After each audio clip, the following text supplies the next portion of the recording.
What happens when a group of racist men targets the wrong elderly black woman, thinking no one is watching? Watch as the group of men quickly realize their grave mistake when the woman's son spots the commotion. This is the powerful story of a resilient mother and her son, whose determination and courage turn the tables in an unforgettable way. From a quiet afternoon in the park to a gripping manhunt, watch as justice is served and the strength of family and perseverance triumphs over hate. You won't believe how it all unfolds. The golden afternoon sun streamed through the trees, casting dappled patterns on the paved path winding through the park. Loretta Johnson sat on a weathered bench near the fountain, her favorite spot. The rhythmic splash of water mixed with the distant laughter of children playing on the jungle gym, creating an ambiance of peace. She adjusted her sun hat, smiling softly at the thought of her son, Isaiah, who had promised to meet her after work. Loretta loved these moments. Quiet afternoons where she could savor the outdoors. At 70, her knees were no longer as strong as they once were, and long walks weren't easy anymore. But the bench near the fountain was her haven, and her weekly strolls with Isaiah were her joy. She glanced at her watch. He was running late, but that wasn't unusual. His work as an FBI agent often kept him busy, and she didn't mind waiting. A shadow passed over her face, momentarily dimming her smile. 3 men were walking toward her from the other side of the path. Their laughter carried through the air, sharp and jarring, an unsettling contrast to the park's tranquility. They seemed out of place, middle-aged, dressed in rough jeans and scuffed boots, their movements deliberate and eyes scanning the park with an edge of hostility. Loretta's heart sank as she saw them glance her way, their steps slowing. One of them, a wiry man with a sneer that seemed permanently etched onto his face, nudged his larger companion and nodded in her direction. The third man, shorter but no less intimidating, smirked. "Hey, lady," the wiry one called out, his voice tinged with mockery. "Nice day for a stroll, huh?" Loretta stiffened but didn't reply. She sat straighter, her hands gripping her purse tightly. The men exchanged amused glances and began to veer toward her bench, their laughter turning into low chuckles. She scanned the park, noting how the once busy paths seemed to have emptied, leaving her feeling exposed. She glanced at the entrance, willing Isaiah to appear, but he was nowhere in sight. Her breath quickened as she turned her gaze back to the approaching men. They were closer now, their smirks widening as they closed the distance. The men reached Loretta's bench, their footsteps slowing as they exchanged amused glances. Paul, the wiry leader, stopped a few feet away, tilting his head as if sizing her up. His smirk carried a sharp edge, but Loretta pretended not to notice, keeping her gaze fixed on the fountain in front of her. "Nice afternoon, isn't it?" Paul said, his voice casual but tinged with something unpleasant. "Out here all by yourself, huh?" Loretta looked up, offering a polite but reserved smile. "It is a nice day. The park's beautiful this time of year." Her calm response seemed to irritate him. Paul's smirk faltered before returning, sharper this time. "You come here often, lady? Or just wandering where you don't belong?" Loretta adjusted her purse on her lap, still projecting outward composure. "I'm just waiting for my son. We walk here together every week." Paul chuckled, glancing back at his companions. Troy, the taller, bulkier man, let out a low laugh, while Gary, the smaller one, grinned, but said nothing. "Waiting for your son. Hope he's not too far away." Something in his tone made Loretta uneasy, but she kept her posture relaxed. "He'll be here soon," she replied, her voice even. She glanced at her watch, willing time to move faster. Isaiah was never late. Surely he'd arrive any moment. Troy stepped closer, his heavy boots scraping against the pavement. "Must be nice, having family to wait on. Some people don't know when they've got it good." Loretta didn't answer, hoping silence would discourage them. Instead, Paul crouched slightly, bringing himself to her eye level. "What's the matter? We just want to have a little chat. You look like a smart lady. Don't you want to be polite?" Loretta met his gaze, her expression neutral but firm. "I don't see why we need to chat at all." The men exchanged glances, their amusement growing. "Oh, she's got a little attitude," Paul said, standing upright again. "That's okay. We like a challenge." Troy laughed louder this time, moving closer to the bench. "Yeah, we do. Don't we, Gary?" Gary shrugged, still smirking. "She's got some nerve. I'll give her that." Paul's expression darkened slightly.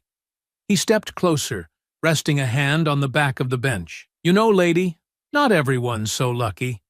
Some people got to work hard for their spot in the world, but here you are, just sitting pretty. Doesn't seem fair, does it?" Loretta's heart began to beat faster, but she didn't let it show. "Everyone deserves to enjoy the park," she said calmly, though her grip on her purse tightened. She glanced again at the path leading to the park entrance. It remained empty. Paul's sneer returned. "Yeah, sure, everyone. But some people don't belong here, you know?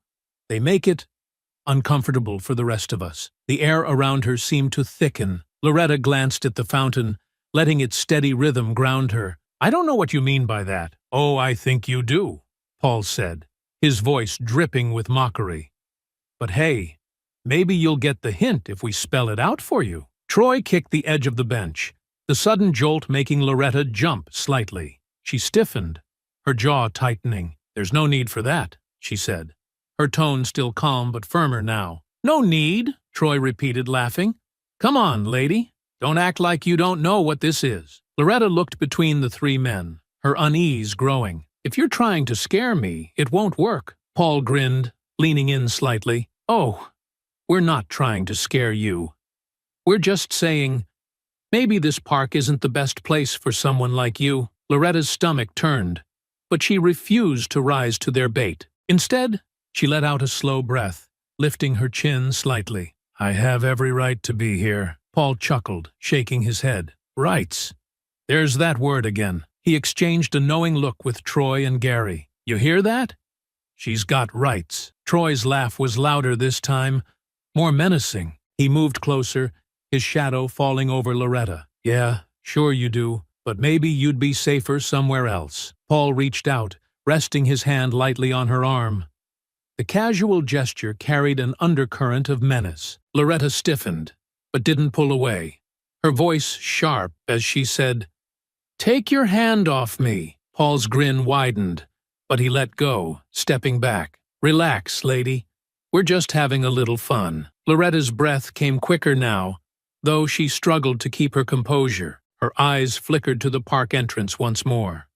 Still empty. Where was Isaiah? Paul followed her gaze, smirking. "You waiting for someone to come save you? Hate to break it to you, but this ain't a fairy tale." Troy and Gary closed in slightly, boxing her in. Loretta's voice trembled as she spoke again, her calm slipping. "You'll regret this." Paul tilted his head, feigning curiosity. "Oh, yeah? Why's that?" Her answer was quiet, more of a whispered hope than a threat. "Because my son will be here." Paul and the others laughed, their cruel amusement echoing through the park. Paul and the others laughed, their cruel amusement echoing through the park. "Your son, huh?" Paul said, shaking his head as though she'd just delivered the punchline of a joke. "Lady, let me break it to you gently. Your son's not here, and he's not going to save you." Troy leaned against the bench, his arms crossed, looming over Loretta. "Even if he was, what's he gonna do? Call the cops?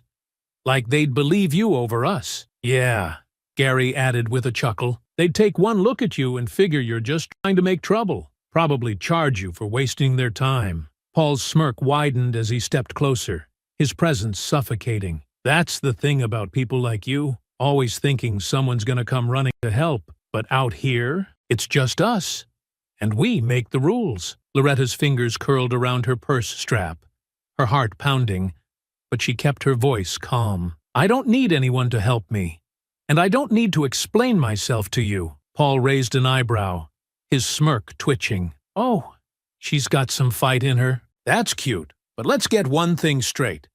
You're not walking away from here without giving us a little something for our trouble." "What trouble?" Loretta shot back, her tone sharpening. "You came over here uninvited. I didn't ask you for anything." Troy let out a low whistle, shaking his head. "This one's got a mouth on her." Thinks she can talk her way out of this. She's wasting her time, Gary said, eyeing her purse greedily. Why don't we just get it over with? Paul held up a hand, silencing them. Patience, boys. No need to rush. We're just having a conversation, aren't we, lady? He crouched slightly, his face level with hers, the smile on his lips chilling. You wouldn't want to ruin the mood by being rude now, would you? Loretta held her ground, though her grip on the purse tightened. I don't owe you anything, she said firmly. Not my time. Not my belongings. Paul's expression darkened, the faux charm slipping. See? That's the thing. We weren't asking. It's not about what you owe us. It's about what we're taking. Loretta's chest tightened as the weight of his words settled in. You wouldn't dare, she said, her voice quieter now. Wouldn't we? Paul straightened, glancing at Troy and Gary. What do you think, boys? You think the lady's right? Or do you think she's bluffing? Troy chuckled, stepping closer. I think she's got something she doesn't want us to see. Bet she's hiding something good in that bag, Gary added, his grin growing wider. And that necklace? That's got to be worth something. Loretta's hand instinctively rose to her necklace, her thumb brushing against the small ring hanging from the chain. Her voice dropped, carrying a warning. Don't touch me. Paul tilted his head, feigning surprise. Touch you? Oh no, lady. We'd never dream of it. His voice turned cold as he grabbed the bench beside her, leaning in. Unless you make us. Loretta's pulse quickened, but she refused to look away. You're making a mistake, she said, her voice low but steady. Paul laughed bitterly, the sound harsh in the quiet park. Mistake? No, lady. The mistake is you thinking you're untouchable. Out here? Nobody cares. Nobody's coming. Gary shifted behind her, his fingers brushing the edge of her purse strap. Loretta jerked back, but Troy was quicker, stepping in to block her path. You heard him, Troy said, his voice a low growl. Just hand it over, and we'll be on our way. No, Loretta snapped, her grip tightening on the purse. I said no. Paul straightened, his eyes narrowing. Last chance, lady. Don't make us take it. Loretta's hands trembled, but she held firm. You'll regret this, she whispered, her voice laced with defiance. Paul's smirk returned, cruel and triumphant. We'll take our chances. With a quick motion, Troy grabbed the purse, yanking it hard. Loretta's grip faltered, and the bag slipped from her hands. She gasped, her voice rising in protest. Give it back! Gary laughed, rummaging through the bag. What do we have here? Wallet, some cash. Not bad. Don't stop there, Paul ordered, his attention shifting to the necklace. That, too. Loretta raised a hand to protect the chain. No, she said, her voice shaking. You're not taking this. Paul reached for the necklace, his patience wearing thin. It's not up to you, lady. Let her go. The deep, commanding voice froze the men in their tracks. They turned as one, startled by the sudden interruption. Standing at the edge of the path was a tall man, his broad shoulders taut with tension.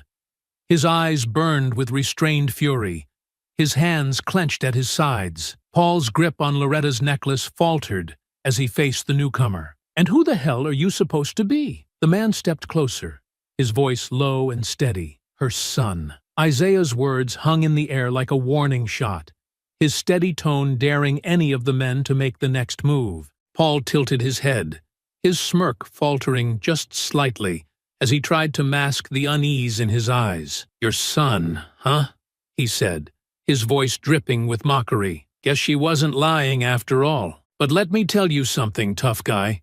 You're a little late. Isaiah ignored him, his gaze shifting to Loretta. Mom, are you okay? His voice was calm, but the tension simmering beneath it was palpable. Loretta nodded, her trembling hand brushing over the necklace Paul had tried to steal. I'm fine, she said quietly, though her eyes betrayed the fear she had just endured. Now that you're here, Paul laughed, though the sound was more forced than before. Fine? Yeah, she's fine. We were just teaching her a lesson. Some people need a little reminder about who runs things around here. Isaiah's jaw tightened, his body still but coiled like a spring. You call this a lesson?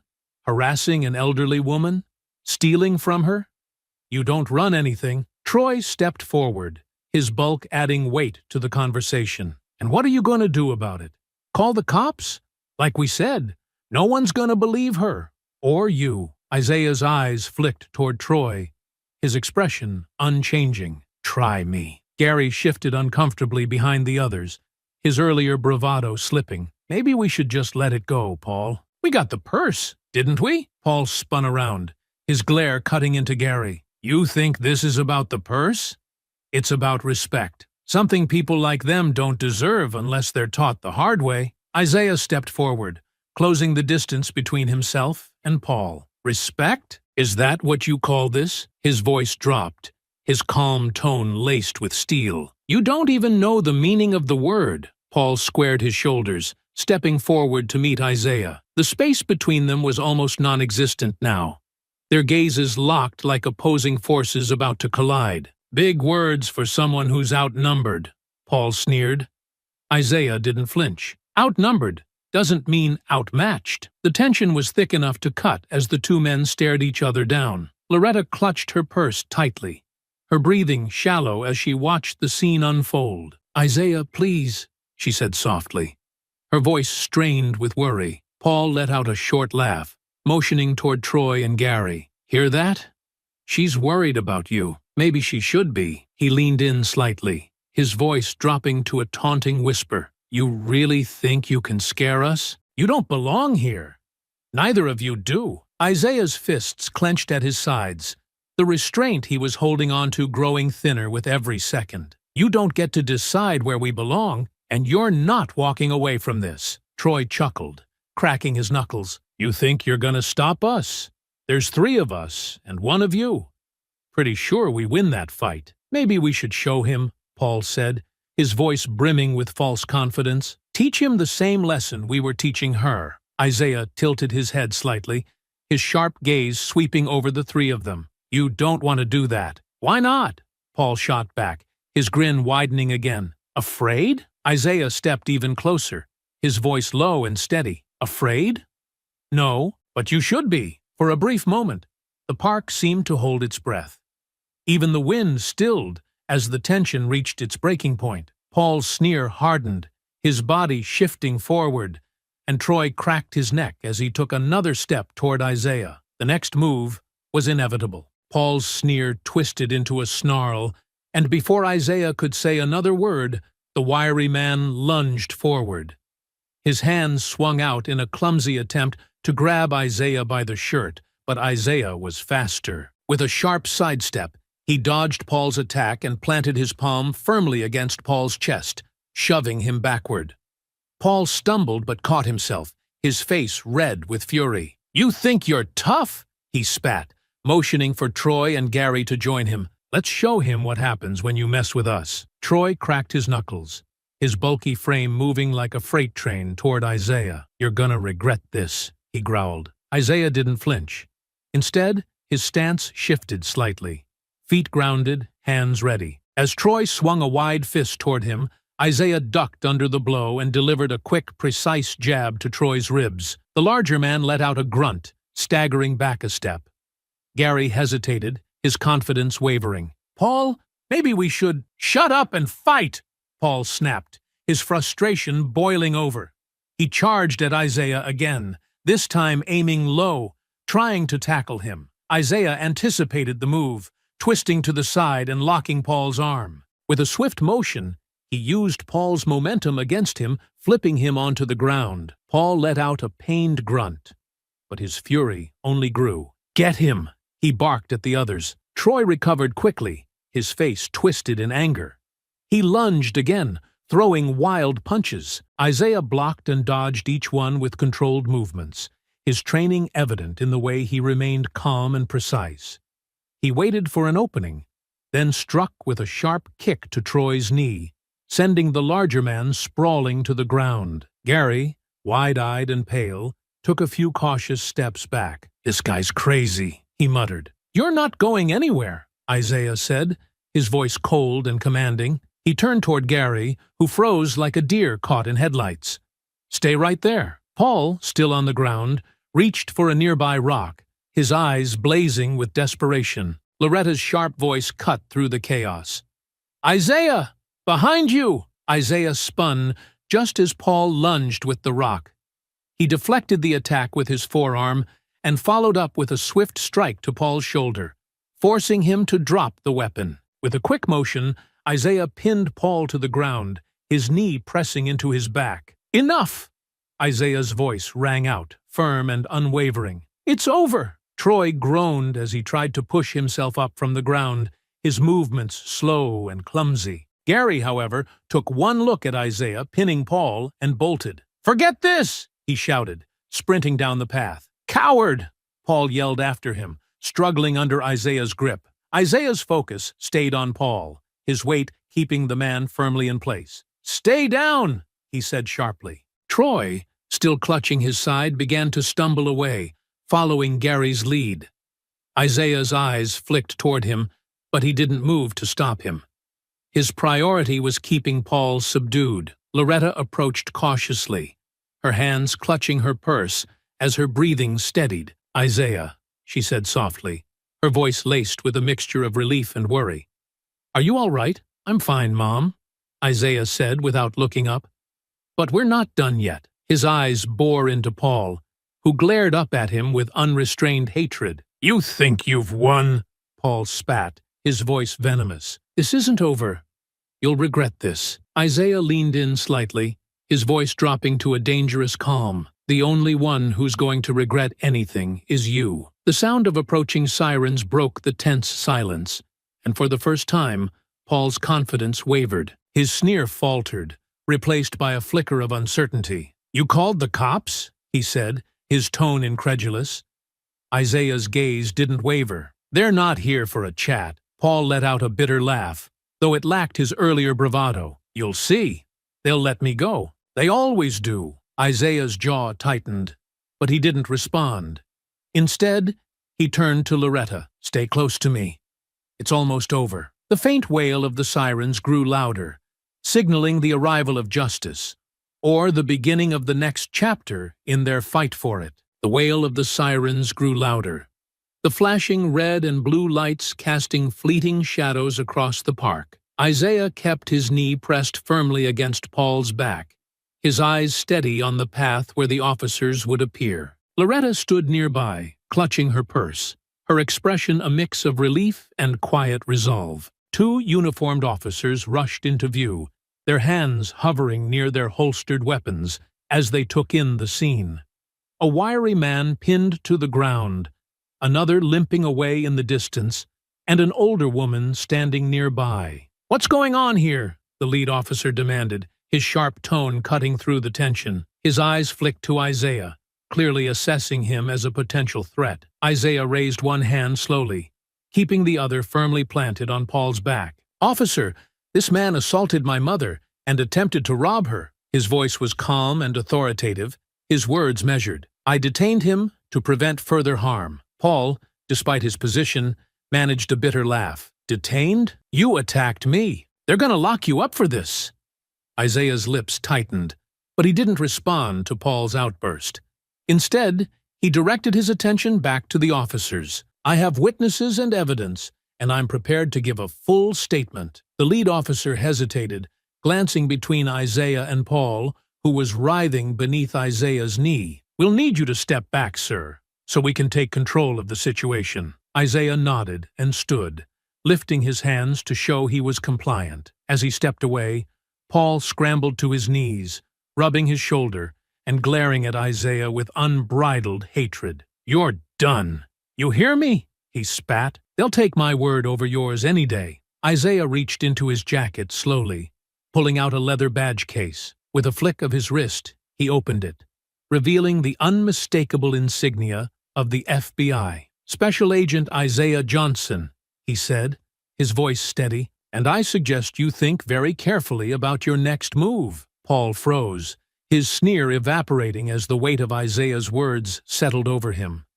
His eyes darted to the badge, then back to Isaiah, disbelief and fear flickering across his face. "FBI?" he muttered, his voice barely audible. The lead officer's demeanor shifted instantly. His hand dropped from his weapon, and he straightened. "Agent Johnson," he said, nodding respectfully. We'll take it from here. Isaiah inclined his head, stepping back to allow the officers to approach Paul. Be careful, he said, his tone calm but firm. He's aggressive and has a history of violence. Paul's mouth opened and closed as though he wanted to argue, but no words came out. His earlier bravado had crumbled, replaced by a simmering fear. This is a setup, he finally blurted. He's lying. You can't trust him. The second officer stepped forward, pulling Paul's hands behind his back and snapping cuffs onto his wrists. You can explain that down at the station, he said curtly. Loretta, watching from the sidelines, let out a slow breath. Isaiah, she said softly, her voice filled with relief and pride. Thank you. Isaiah turned to her, his expression softening. Are you okay, Mom? He asked, his focus shifting entirely to her. I am now, she replied, her voice steady. She glanced at Paul, now subdued and far less threatening, before looking back at her son. He didn't expect you to be here. Isaiah's jaw tightened, his eyes flicking briefly to Paul. People like him think they can act without consequences. It's time he learns otherwise. As the officers began to lead Paul away, the wiry man twisted his neck to glare at Isaiah. You think you've won? This isn't over. Isaiah stepped closer, his gaze unyielding. It is over. For now. But trust me, the next time we meet, you'll be wishing you had walked away when you had the chance. Paul didn't respond, his shoulders slumping slightly as the officers guided him toward the patrol car. The sound of the door slamming shut echoed through the park, punctuating the shift in power. Isaiah turned back to Loretta, his expression softening once again. Let's get you home. Loretta nodded, her fingers brushing against the chain around her neck. I'm ready. Together, they began walking toward the park entrance, the tension of the moment giving way to the quiet resolve of what would come next. But in the back of Isaiah's mind, one thought lingered. Paul's accomplices were still out there, and this wasn't over. Not yet. Isaiah's mind was already turning over the next steps as he walked beside Loretta. Though Paul was in custody, Troy and Gary were still out there. Their escape gnawed at him, a loose thread in the fabric of justice he wasn't willing to leave undone. When they arrived at Loretta's home, the tension still hung heavy in the air. She set her purse carefully on the table and turned to face him, her expression soft but concerned. Isaiah, she began, her voice quiet, you've done enough for today. Paul's in custody. Isn't that enough? Isaiah shook his head, his jaw tightening. It's not enough, Mom. Troy and Gary ran, and you know they'll think they got away with it. I can't let that happen. Loretta sighed, her shoulders sagging slightly. I know how you feel, but you've already done so much. More than anyone could ask. You were there when I needed you. And what about the next time? Isaiah's tone sharpened, though his eyes remained kind. What about someone else's mother or father or kid? If they're willing to do this once, they'll do it again. I have to stop them. Loretta frowned, crossing her arms. You think those men are worth all this effort? They're cowards, Isaiah.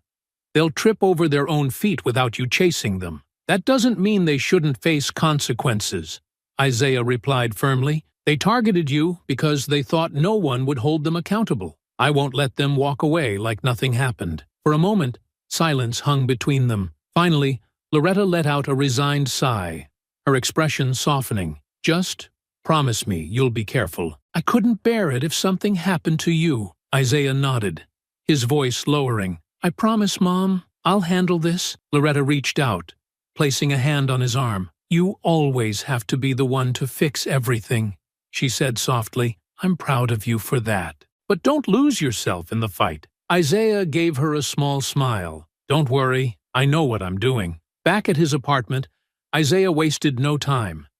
He reviewed the incident reports and began piecing together what little he knew about Troy and Gary. Using surveillance footage from nearby cameras, he traced their movements after they fled the park. His training kicked in, each clue sharpening his focus. A breakthrough came when he spotted Troy entering a convenience store near the outskirts of town. Cross-referencing the timestamp with the store's transaction records, he found an address tied to a credit card Troy had used. The location was a small, run-down house in a quiet neighborhood. The house was as neglected as Isaiah expected. Peeling paint, an overgrown lawn, and sagging shutters. He parked a few houses down, stepping out of his car with measured strides. Troy was sitting on the porch, a cigarette dangling from his lips. At first, he didn't notice Isaiah approaching, but when their eyes met, recognition dawned. Troy stood abruptly, his cigarette falling to the ground. "You," he said, his voice thick with anger and panic. "What the hell are you doing here?" Isaiah stopped at the edge of the porch, his tone calm but commanding. "You ran the other day, Troy. That doesn't change what you did." Troy's eyes darted around, searching for an escape route. "I didn't do anything. You got the wrong guy." Isaiah reached into his jacket and pulled out his badge, flipping it open. "Special Agent Isaiah Johnson, FBI. We both know what you did." The sight of the badge seemed to knock the air out of Troy. His mouth opened, but no words came out. His bravado crumbled as he took a shaky step backward. "FBI?" he finally managed to stammer. "That's right," Isaiah said, stepping closer. "And you're coming with me. Don't make this harder than it has to be." Panic set in. Troy's hand shot up in a defensive gesture as he stumbled back. "No way. You're not taking me in." Without warning, he bolted, leaping off the porch and sprinting down the street. Isaiah's reaction was instant. He launched after Troy, his long strides quickly closing the distance. "Stop!" he shouted, his voice echoing through the quiet neighborhood. Troy's desperation gave him speed, but Isaiah's training gave him the edge. With a final burst of energy, Isaiah tackled him to the ground, pinning him with practiced precision. Troy thrashed and shouted, but it was no use. "Get off me!"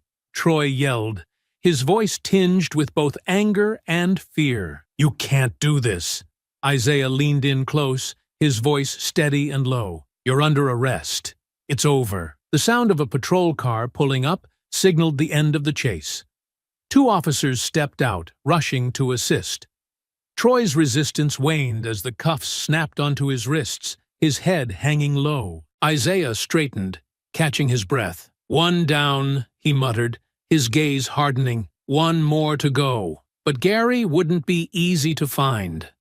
Isaiah knew the man was a follower, not a leader, but that made him unpredictable and potentially dangerous if cornered. He needed more information, and there were two people who might have it. The fluorescent lights in the interrogation room buzzed faintly, a constant hum that seemed to amplify the tension in the small space. Troy sat slouched in the metal chair, his cuffs glinting under the harsh light. His earlier defiance was gone, replaced by the nervous twitching of his fingers and the occasional dart of his eyes toward the mirror. Isaiah stepped inside, his calm demeanor masking the simmering anger beneath the surface. He set a slim folder on the table, pulling out a chair and sitting across from Troy with deliberate slowness. "Let me save you some time," Troy said, his voice tight. "I don't know where Gary is." Isaiah didn't respond immediately. Instead, he opened the folder, sliding a photo of Troy and Gary at the park across the table. "You expect me to believe that?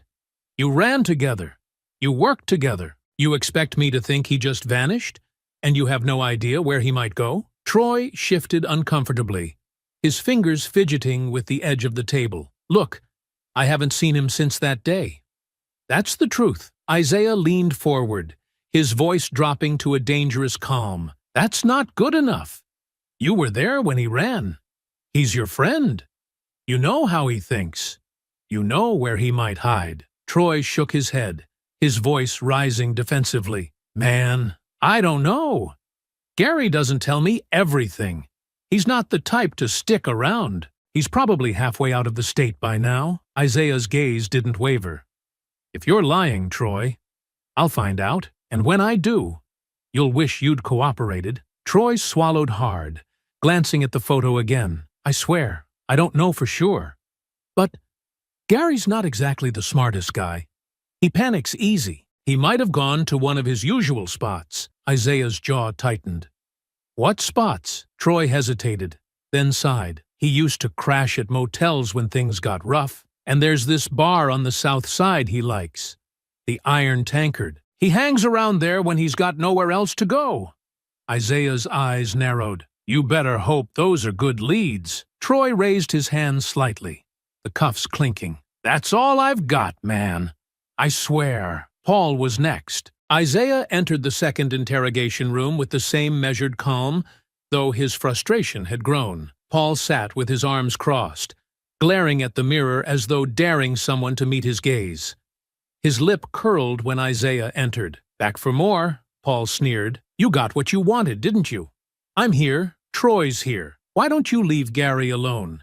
He's not your problem. Isaiah pulled out a chair and sat, fixing Paul with an unyielding stare. You made him my problem the second you dragged my mother into this. Paul scoffed, leaning back in his chair. She got off easy. Could have been worse. Isaiah's hand slammed down on the table, the sound reverberating through the room. Don't you dare talk about her like that, he snapped, his voice cutting through Paul's facade. You think you're in control here? You're not. The only thing you've got left is the chance to make this easier on yourself. Paul smirked, though it wavered slightly. What do you want me to say? I don't know where Gary is. Isaiah leaned forward, his voice dropping to a low growl. But you have ideas. Don't play dumb with me. You've known him long enough to know where he'd go when he's scared. Paul's smirk disappeared, replaced by a defensive glare. He doesn't exactly keep me updated, Agent Johnson. Isaiah's eyebrows rose slightly. So, you know who I am? Good. Then you know I won't stop until I find him. And I'll make sure you pay for every lie you tell me. Paul flinched, but quickly masked it with a shrug. Gary's unpredictable. He's got a few places he likes. There's this dive bar he talks about, the Iron Tankard. And when he really wants to disappear, he goes to this old cabin his cousin owns, somewhere up north. Isaiah didn't break eye contact. Give me an address. I don't have one, Paul said, his voice growing defensive.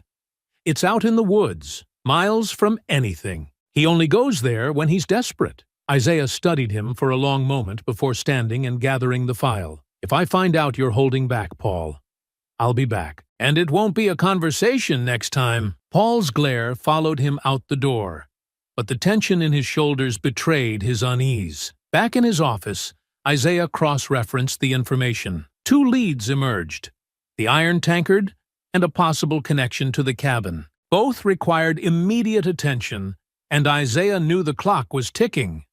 Gary wouldn't stay hidden for long. Isaiah parked a few blocks away from the Iron Tankard, a dive bar that looked every bit as run down as he'd expected. Its cracked neon sign flickered erratically, and the faint sound of laughter and clinking glasses spilled into the night. Isaiah remained in his car for a moment, watching the patrons come and go, scanning each face for Gary. The bar was one of the places Troy and Paul had mentioned, exactly the kind of spot where someone like Gary would lay low. Isaiah stepped out of his car, his FBI badge tucked out of sight, and approached the entrance with measured steps. The air smelled of stale beer and cigarette smoke as he pushed open the heavy wooden door and stepped inside. The interior was dimly lit, the haze of smoke hanging low over sticky floors and mismatched furniture. A handful of patrons sat at the bar, nursing their drinks, while a small group played pool in the back corner. Isaiah's eyes swept over the room, his trained gaze picking apart details until he spotted a figure hunched over a beer at the far end of the bar. Gary. Isaiah's chest tightened with focus. He walked slowly toward him, weaving through the tables and ignoring the curious glances of the other patrons. As he neared, Gary glanced up, his eyes widening as recognition flashed across his face. Gary's reaction was instant. His chair scraped against the floor as he bolted upright, knocking over his drink. No, no, no, he muttered, stumbling backward as Isaiah closed the distance. Gary, Isaiah said, his voice firm and calm, though his presence radiated authority. It's over. Don't make this harder than it has to be. Gary's hands shot up defensively, his breathing ragged. I didn't do anything. This isn't about me. It was Paul. Paul's the one you want. Isaiah's expression didn't waver. Paul's in custody, and so is Troy. You're the last one. Sit down, and we'll talk about how this ends." Gary's eyes darted around the room, panic setting in, as he realized he was cornered. The bartender and a few patrons were watching now, their curiosity piqued. "I'm not going with you," Gary said, his voice shaking. "You're not taking me in. You don't have a choice," Isaiah said evenly, his tone unwavering. "You can cooperate, or we can do this the hard way." For a moment, Gary froze, his panicked gaze flicking between Isaiah and the exit. Then, with a desperate grunt, he shoved a nearby table toward Isaiah and bolted for the back door. Isaiah reacted instantly, sidestepping the table and sprinting after him. "Stop, Gary!" he shouted, his voice echoing through the bar. Patrons scrambled out of the way as the chase spilled into the alley behind the building. The cold night air hit Isaiah's face as he emerged into the narrow alley, Gary already a few steps ahead, his feet pounding against the pavement. Isaiah's training kicked in as he closed the distance, his movements precise and controlled. "Gary, stop now!" Isaiah shouted again, his voice cutting through the night. Gary glanced over his shoulder, his face a mask of fear. "Leave me alone!" he yelled, his desperation fueling his flight. He darted around a dumpster, nearly losing his footing as he turned sharply into a side street. Isaiah stayed on him, his breathing steady despite the exertion. Gary's movements were erratic, each turn and stumble betraying his growing exhaustion. Finally, in an empty lot bordered by chain-link fencing, Gary's luck ran out. He tripped over a loose piece of concrete, sprawling onto the ground with a pained shout. Isaiah was on him in an instant, flipping him onto his back and pinning him with practiced efficiency. Gary struggled weakly, his strength sapped by the chase. "You don't have to do this," he gasped. "I'll tell you everything. Just don't take me in." Isaiah pulled out his cuffs, his voice firm. "You've had plenty of chances, Gary. This is over." The click of the cuffs locking around Gary's wrists seemed to drain the fight from him.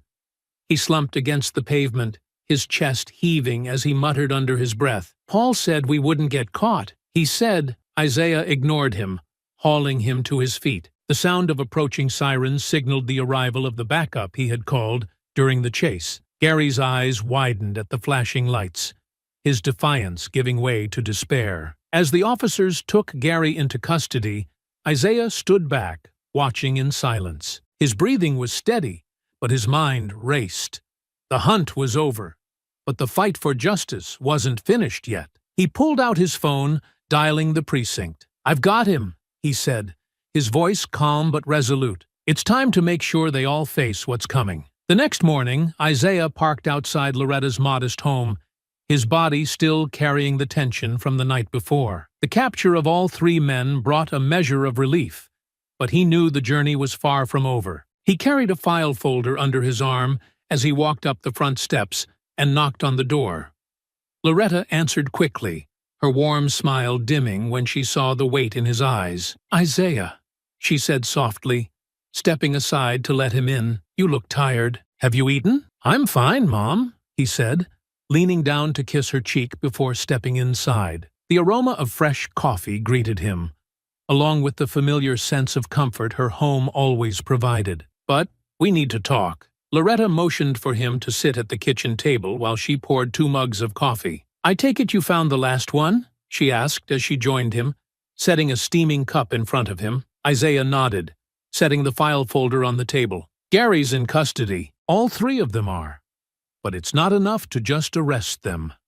The case against them needs to be airtight, and your testimony will make all the difference." Loretta's fingers tightened around her mug as she absorbed his words. Her eyes were steady, but there was a flicker of hesitation. "You want me to press charges?" "I don't want you to do anything you're not ready for," Isaiah said carefully.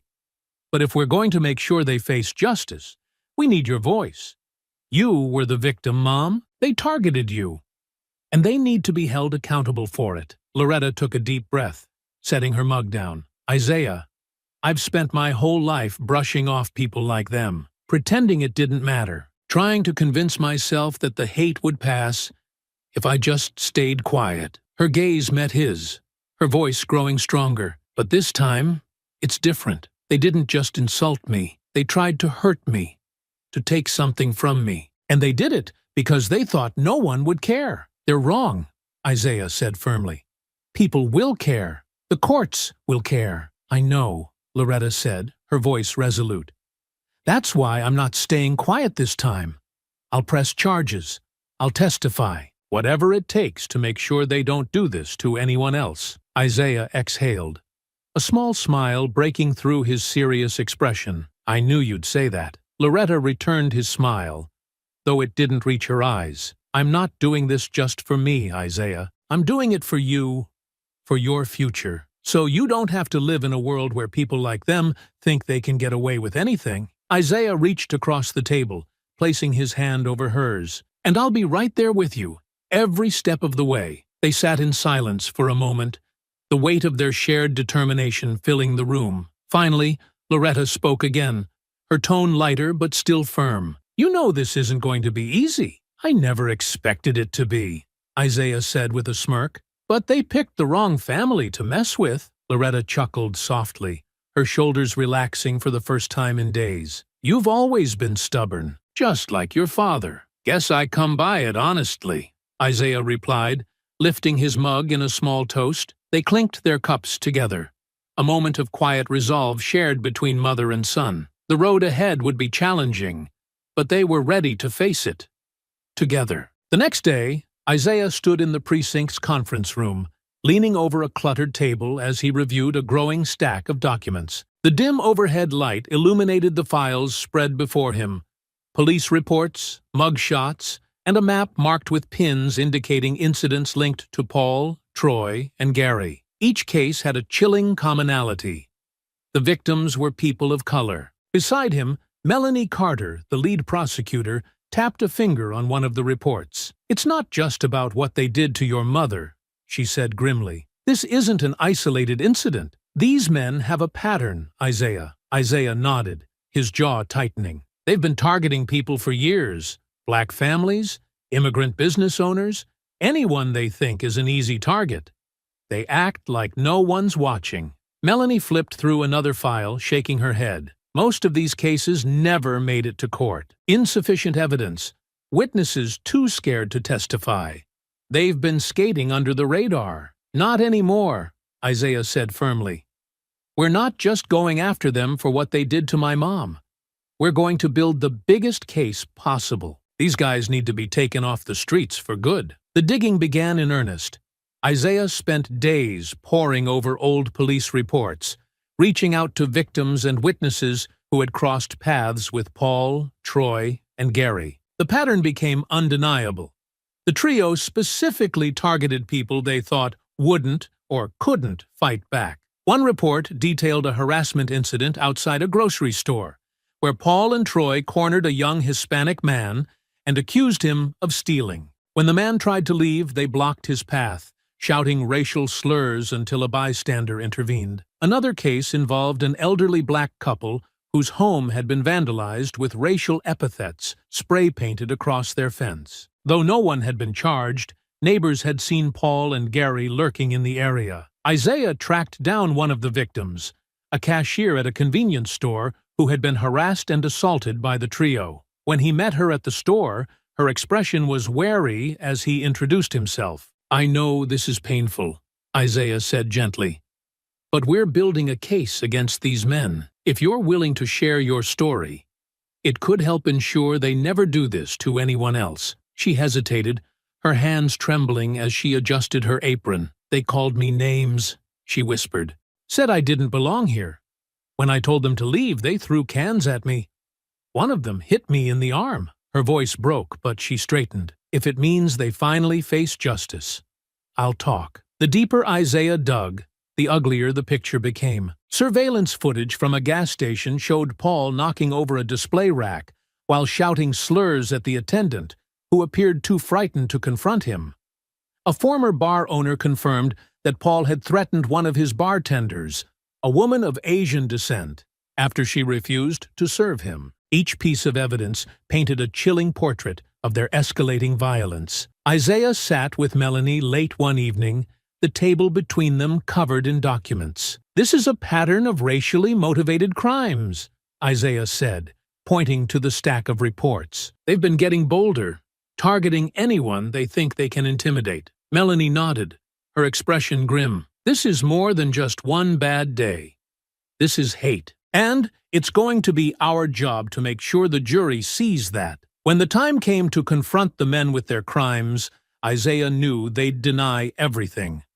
He started with Troy, whose nervous energy gave him away the moment Isaiah stepped into the interrogation room. "You're back," Troy muttered, slumping in his chair. "What now?" Isaiah dropped a stack of photos on the table. Images of vandalized homes, assaulted victims, and the hateful graffiti they'd left behind. "This is what now," Isaiah said sharply. "These aren't just isolated incidents. This is a hate campaign." Troy's eyes flicked to the photos, then back to Isaiah. "I didn't do all that," he said quickly. "Paul's the one who started it. He gets angry, and we just follow along." Isaiah leaned forward, his voice cold. "You didn't stop him, though. You threw cans at a cashier. You painted slurs on fences.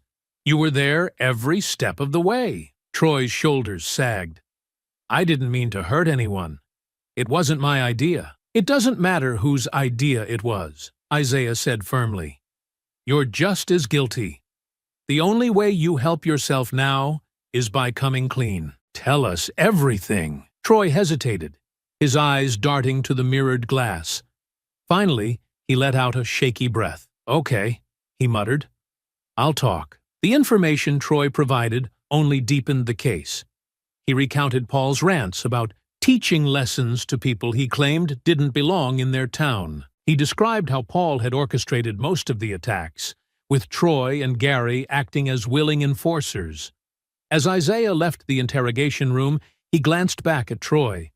The man looked smaller now, the weight of his actions finally sinking in. "Paul won't protect you," Isaiah said. "The only thing you can do now is tell the truth." The atmosphere in the second interrogation room was charged with tension. Paul sat across the table, his defiant posture a stark contrast to Troy's earlier nervousness. His lips curled into a sneer as Isaiah entered, shutting the door behind him. Paul leaned back in his chair, his cuffs clinking softly as he folded his arms. "Well, if it isn't the hero," Paul drawled, his tone laced with mockery. "What are you here for now? Didn't you get enough?" Isaiah ignored the jab, dropping a folder onto the table with a thud. He took his seat opposite Paul, his movements measured. "I'm here to give you a chance," he said evenly. "A chance to explain yourself before the evidence does it for you." Paul chuckled, shaking his head. "Oh, I get it. You think you've got me all figured out, don't you? Think you're gonna pin everything on me?" Isaiah opened the folder, revealing a collection of photos, reports, and transcripts. He slid one of the photos across the table, an image of the vandalized fence, with slurs scrawled in bold letters. "This was you, wasn't it?" Paul glanced at the photo but didn't respond, his smirk unwavering. Isaiah continued, his tone calm but firm. "We have witnesses who saw you there. Your fingerprints are on the spray Ken we recovered, and Troy's already confirmed you led the group." At the mention of Troy, Paul's smirk faltered. "Troy's a coward," he snapped. "He'll say anything to save his own skin." "Maybe," Isaiah said, leaning forward slightly. "But the evidence doesn't lie. We know this wasn't an isolated incident. You've been targeting people, black families, immigrant-owned businesses, anyone you thought couldn't fight back." Paul scoffed, though the flicker of unease in his eyes didn't escape Isaiah. "You don't know a damn thing about me." "I know you've spent years trying to make people feel powerless," Isaiah said, his voice hardening. "And now that you're the one caught, you can't handle it." Paul's jaw tightened, but he quickly masked it with another sneer. "You think you're better than me? You think locking me up will change anything? It'll stop you from hurting anyone else," Isaiah shot back. "And it'll show people like you that there are consequences." Paul leaned forward, his eyes narrowing. "You think the system cares about your justice?" "I've been through this before, Agent Johnson. I'll be out in no time." Isaiah's gaze didn't waver. "Not this time. we're not just charging you for what you did to my mother. We've got a string of racially motivated crimes tied to you. Vandalism, harassment, assault. Each one a nail in your coffin." Paul's bravado cracked, his smirk fading. "You think you're so smart," he muttered, his voice lower now, "but you don't know everything." Isaiah seized on the shift, his tone sharpening. "Then why don't you enlighten me, Paul? If you've got something to say, now's your chance." Paul hesitated, his defiance wavering. He glanced at the folder, then back at Isaiah. "Gary's the one you want," he said finally. "He's the one who loses control. I just keep things in line." Isaiah raised an eyebrow, his expression skeptical. "You're trying to pass the blame onto Gary? That's rich. Everyone knows you're the ringleader." Paul slammed his fists against the table, the cuffs rattling loudly. "I didn't force anyone to do anything. They followed me because they wanted to. Gary's just as guilty as me, maybe more." Isaiah leaned back, his calm demeanor unshaken. "Good. You can tell the jury all about it." Paul glared at him, his breathing heavy, but said nothing more. Isaiah stepped out of the interrogation room, his mind racing as he processed Paul's words. The man's attempt to deflect responsibility only reinforced what Isaiah already knew. Paul was the linchpin of their operation. The testimonies from Troy and Gary would cement the case, but Paul's downfall would come from his inability to admit he'd lost control. Back in the precinct's conference room, Isaiah met with Melanie to review the latest developments. "Paul's digging his own grave," Isaiah said, handing over his notes. "He's trying to shift blame onto Gary, but we've got enough to show he was the one calling the shots." Melanie flipped through the notes, nodding. "Troy's confession is solid, and the pattern of racially motivated crimes ties everything together. With Paul's arrogance, we might even get him to incriminate himself further on the stand." Isaiah's jaw tightened. "Let's make sure we're ready for that. I don't want him slipping through the cracks." Melanie smiled faintly. "With this much evidence, he won't." The precinct conference room had become Isaiah's second home. The table was covered with files, photographs, and stacks of handwritten notes. Loretta sat across from him, her face calm but resolute, as she sifted through the timeline of events. Beside them, Melanie Carter reviewed her opening statement, her sharp eyes scanning the pages with practiced precision. "Everything's falling into place," Melanie said, looking up. "We've got Troy's confession, surveillance footage, the vandalism reports, and Loretta's testimony. The jury will see exactly what kind of people we're dealing with." Loretta nodded, though a shadow of doubt crossed her face. "It's just, they're going to try to make me look unreliable, aren't they?" Isaiah leaned forward, his voice steady. "They'll try, but they can't twist the truth, Mom. You've been nothing but honest from the start. Just stick to the facts." Melanie chimed in, her tone encouraging. "Exactly. And you have something they don't: credibility. Paul, Troy, and Gary have a long history of lies and violence. The evidence is on your side." Loretta took a deep breath, nodding slowly. "I know. I just want to make sure they don't get away with this." "They won't," Isaiah said firmly. "Not this time." Over the next few days, the team worked tirelessly to finalize their case. Isaiah and Melanie reviewed every piece of evidence, ensuring no detail was overlooked.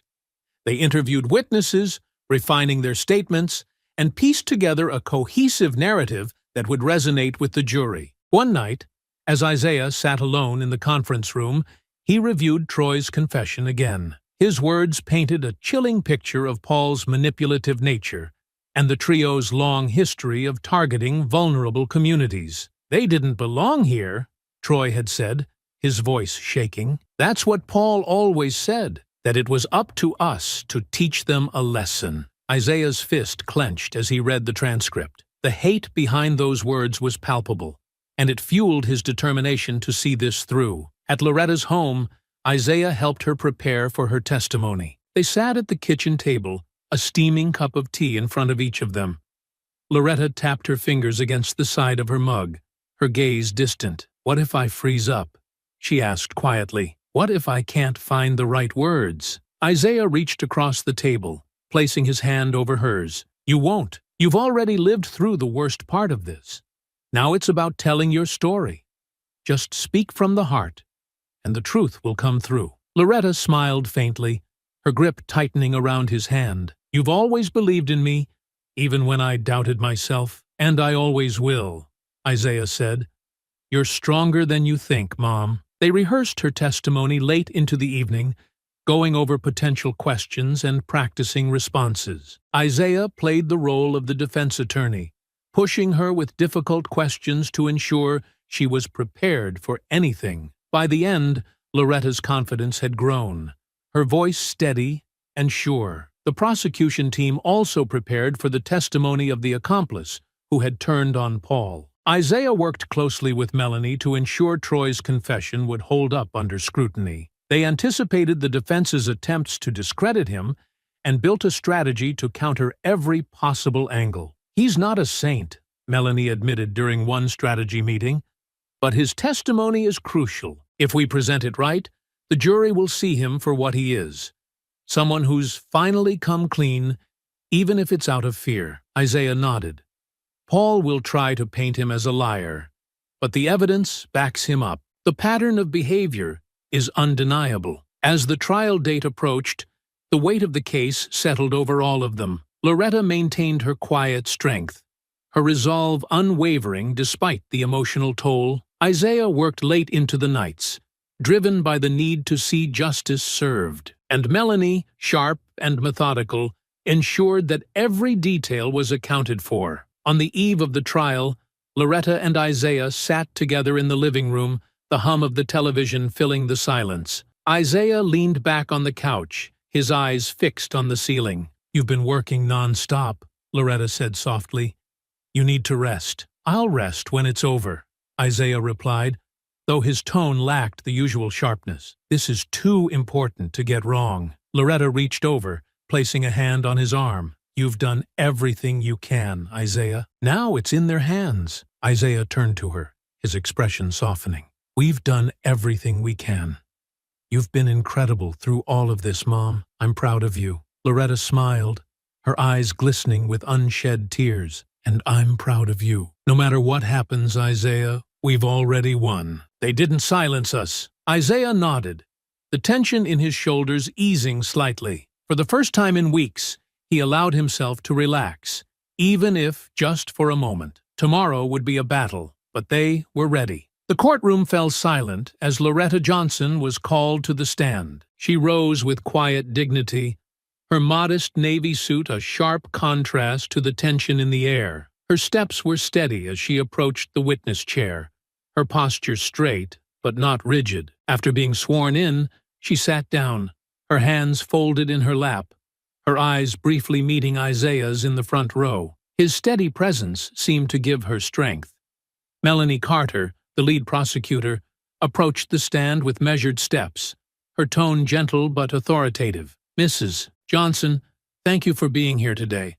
I know this hasn't been easy for you." Loretta nodded, her voice calm as she replied, "I'm here because it's the right thing to do." Melanie gave a slight nod before beginning. "Let's start with that day in the park. Can you describe what you were doing?" Loretta took a deep breath, her voice steady but tinged with emotion. "I was sitting on a bench, waiting for my son. It was a nice afternoon, and I thought the park would be a peaceful place to meet. I didn't think anything of it." "And what happened while you were sitting there?"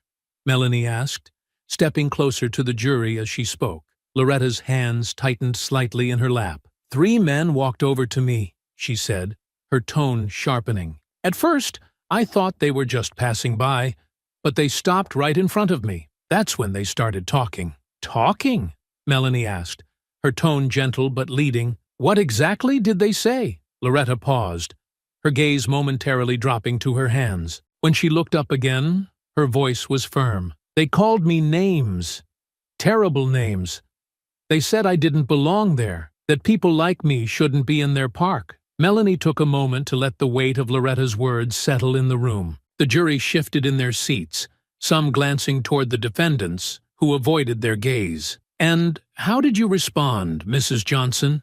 Melanie asked. "I told them to leave me alone," Loretta said. "I tried to ignore them, but they wouldn't stop. They got louder, more aggressive. It wasn't just words anymore. It was the way they stood over me, the way they looked at me. It was threatening. Did they make any specific threats? Melanie pressed. Yes, Loretta said, her voice rising slightly. They said no one would care what happened to me, that no one would believe me. They said they could do whatever they wanted, and I wouldn't be able to stop them. Melanie nodded, her expression calm but intense. What happened next? Loretta's gaze flicked briefly toward the defendants before returning to Melanie. Paul Carter grabbed my wrist, she said, her voice tight with emotion. He tried to take my purse. When I pulled back, he yanked harder. It hurt. Melanie held up a photograph of Loretta's wrist, the faint bruises visible even in the slightly grainy image. Is this a photograph of your wrist taken shortly after the incident? Yes, Loretta said. It's from when they documented the injuries. Melanie placed the photo on the evidence table, letting the jury get a good look at it. What about the others? Did they assist Paul? They stood there, Loretta said, her voice tinged with frustration. They didn't try to stop him. One of them laughed. The other one blocked me from getting up. It was like they were daring me to fight back. Melanie paused, her gaze steady on Loretta. At any point, did anyone else step in to help you? Loretta's expression softened slightly, and for the first time, her voice wavered. Yes, she said. My son, Isaiah, arrived. He stopped them before it got worse. Melanie smiled faintly. Your son stepped in and defended you. Loretta nodded, her hands tightening in her lap. If he hadn't shown up when he did, I don't know what would have happened. They weren't going to stop on their own. Melanie walked to the jury box, her tone steady but firm. Mrs. Johnson, can you tell the jury how this experience has affected you? Loretta took a deep breath, her voice steady but filled with emotion. I've lived a long life, she said, and I've faced racism before. But this was different. It wasn't just hateful words. It was the way they made me feel like I didn't matter, like I wasn't even human. It's something I'll never forget. She turned her gaze directly to the jury, her voice rising slightly, but I refuse to let them silence me.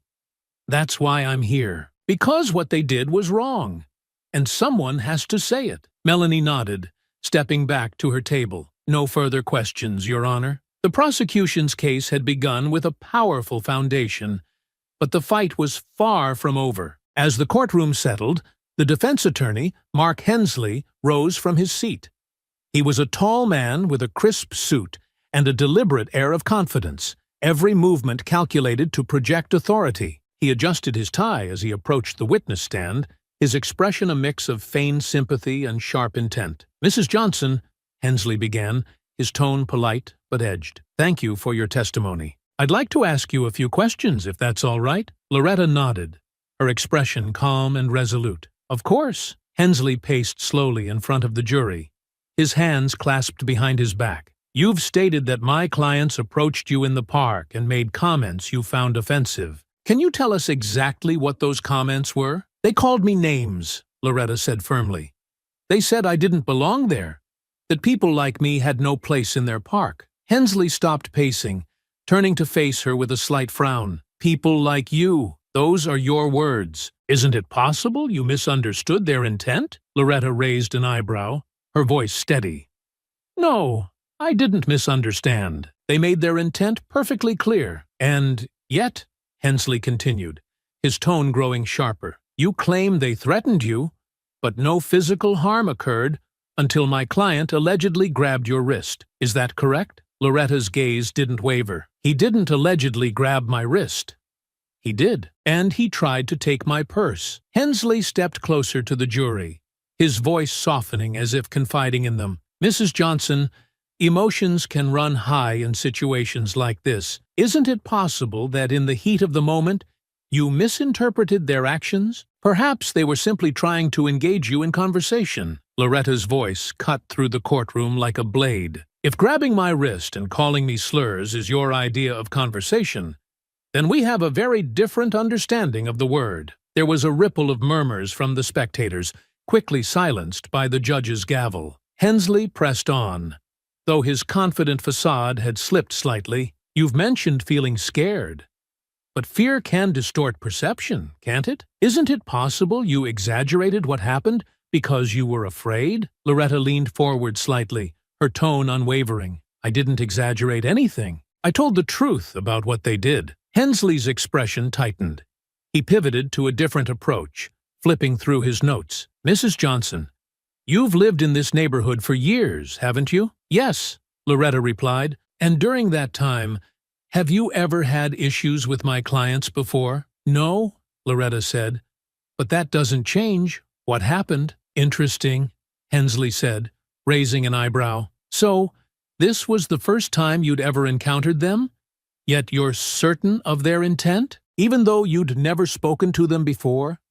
Loretta's gaze was steady. I don't need to know someone to understand hate when I see it. Isaiah, seated in the gallery, clenched his fists, willing himself to stay composed. He could see the frustration flickering across Hensley's face as Loretta refused to be rattled. Hensley took a deep breath, adjusting his approach again. One final question, Mrs. Johnson. You've testified that you were waiting for your son in the park that day. Isn't it possible that your son's arrival escalated the situation?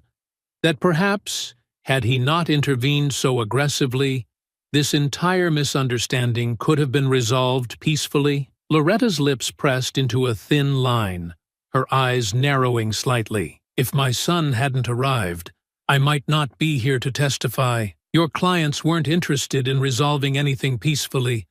They wanted to scare me, to hurt me. My son stopped them before they could go any further. Hensley hesitated, clearly thrown by her response. After a brief pause, he stepped back. No further questions, Your Honor. Loretta stepped down from the stand with quiet dignity, her head held high as she returned to her seat beside Isaiah. He gave her a small nod, his pride evident. Hensley returned to his table, whispering furiously to Paul, whose scowl deepened as he glanced toward the jury. The defense's attempt to discredit Loretta had faltered, and the weight of her testimony lingered heavily in the air. The courtroom was tense as Mark Hensley, the defense attorney, rose to address the jury. His crisp suit and confident demeanor projected an air of control as he adjusted his tie and strode to the center of the courtroom. Ladies and gentlemen of the jury, Hensley began, his voice smooth and polished. My clients stand accused of heinous acts,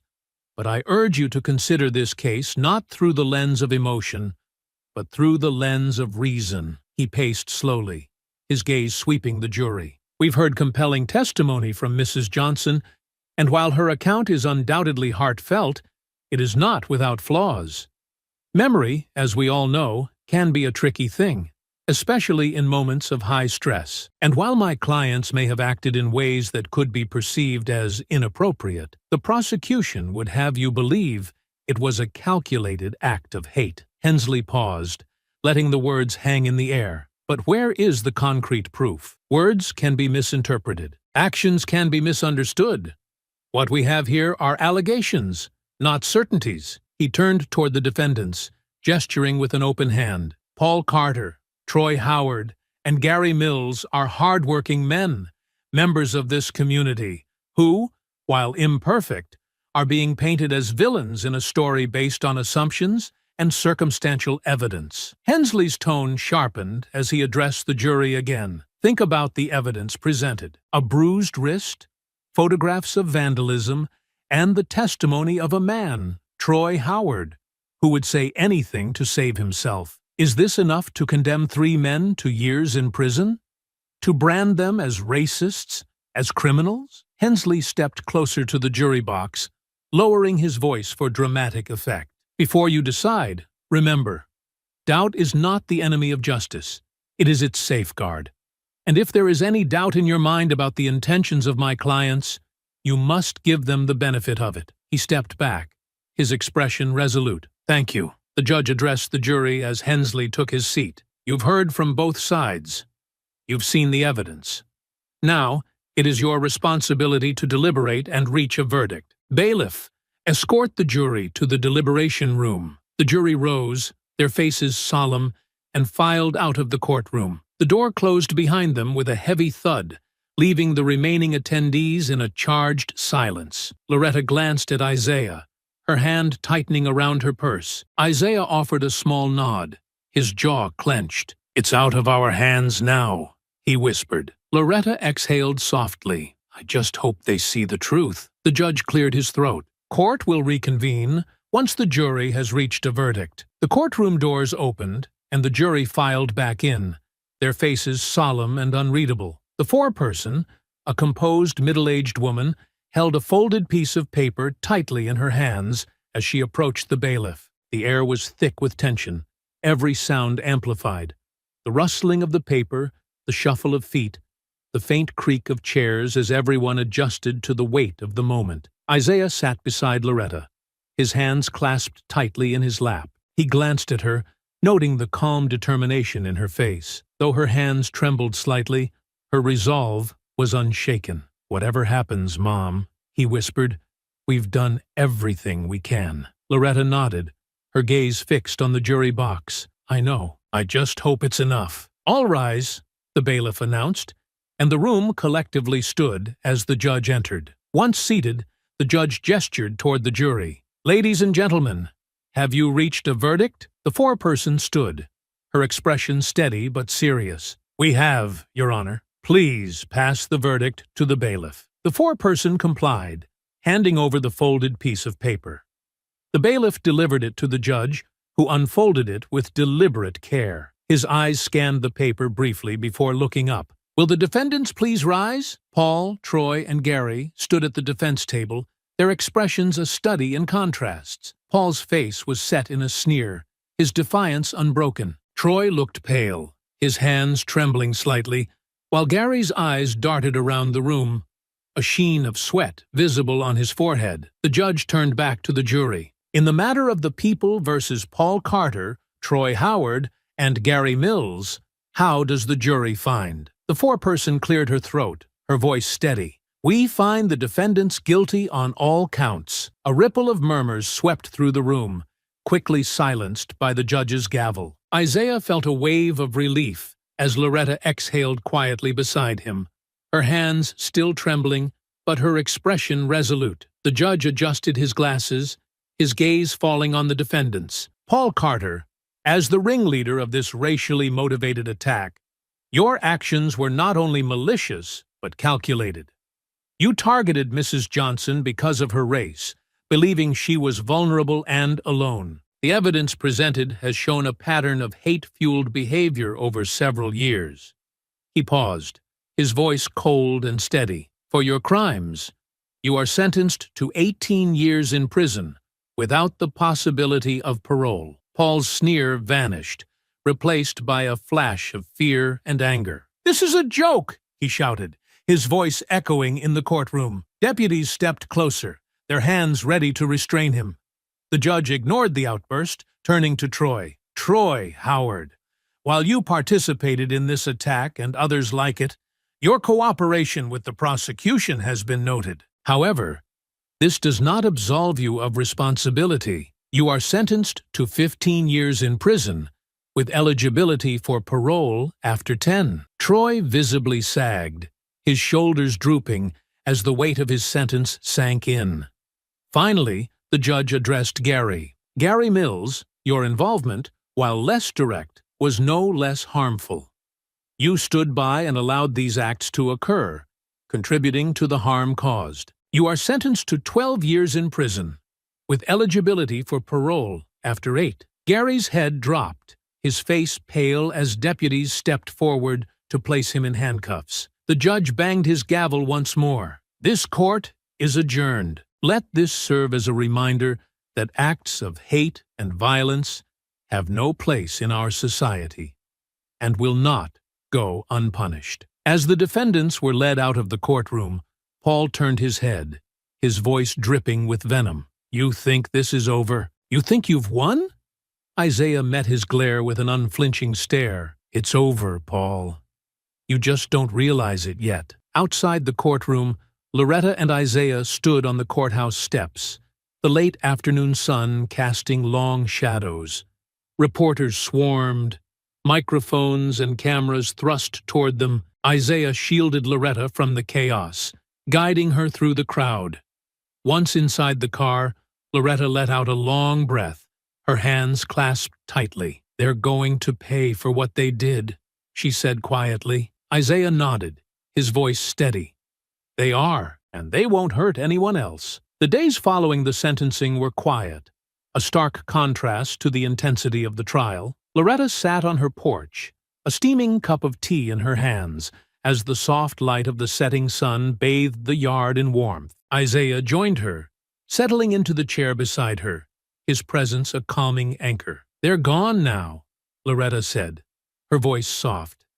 "Locked away, where they can't hurt anyone else." Isaiah nodded, his gaze on the horizon. "It doesn't erase what they did, but it stops them from doing it again. That's something." Loretta sipped her tea, her hands steady now. "I've lived with this kind of hate for a long time, Isaiah, but standing up in that courtroom, it felt different. Like I wasn't just fighting for myself, but for everyone who's ever felt the same way." "You were incredible, Mom," Isaiah said, his voice filled with quiet pride. "You didn't just stand up for yourself.